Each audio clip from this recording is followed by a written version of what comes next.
C'est un projet, une web application qui s'adresse pratiquement à tout le monde. C'est une base de données qui enregistre les objets de valeur, les objets de valeur sentimentale ou de valeur vénale.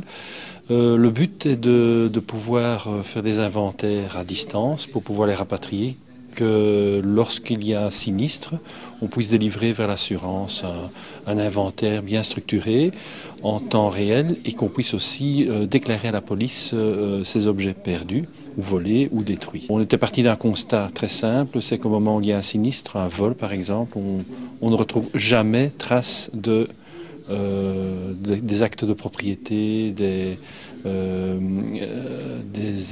factures d'achat par exemple.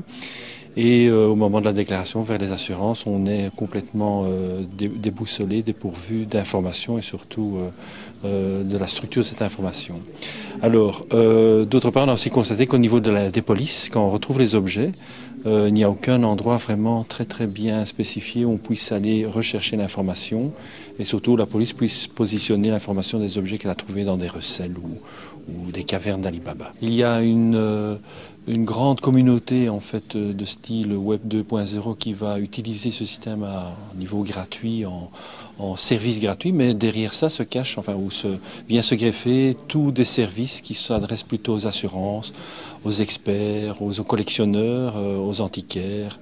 Et ces services, comme ceux de police, deviennent donc complétés lors de destruction de vol et des investigations qu'en font l'assurance. Mais au départ, on peut considérer que c'est un lieu où on stocke pour tout le monde ces informations personnelles d'objets de valeur dans un seul endroit en cas de sinistre qu'on puisse rapatrier à tout moment. Pour le projet, c'est déjà un projet qui est quand même âgé d'une bonne année puisque les premières investigations ont été faites au printemps 2008.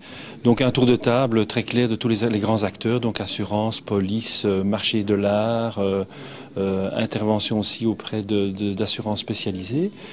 Ce qui nous a permis de nous donner, de conforter dans l'idée que le besoin, enfin l'application était nécessaire. On a fait aussi des démarches auprès des ministères de l'Intérieur et parallèlement à ça, on a mis une équipe en place de développeurs qui vont peut-être terminer pour cet automne une maquette qui donnera une très bonne idée de base de l'application. Au niveau du réseau, je pense que les relations qui gravitent autour du bootcamp peuvent nous aider à, je dirais, promouvoir l'idée, peut-être pas, mais la consolider dans les réseaux commerciaux, des canaux de distribution au niveau des institutions, des groupes d'assurance. Ça permet de valider, enfin de nous donner une notoriété. Quand on va lancer le projet, l'entreprise, on sait qu'on a beaucoup d'acteurs importants qui vont être pris en compte et parmi ces acteurs on sait par exemple que les zones de police au niveau européen seront certainement impliquées dans le projet et donc nous on est à la recherche plutôt d'une introduction, d'une recommandation au niveau institutionnel de notre service, de notre produit.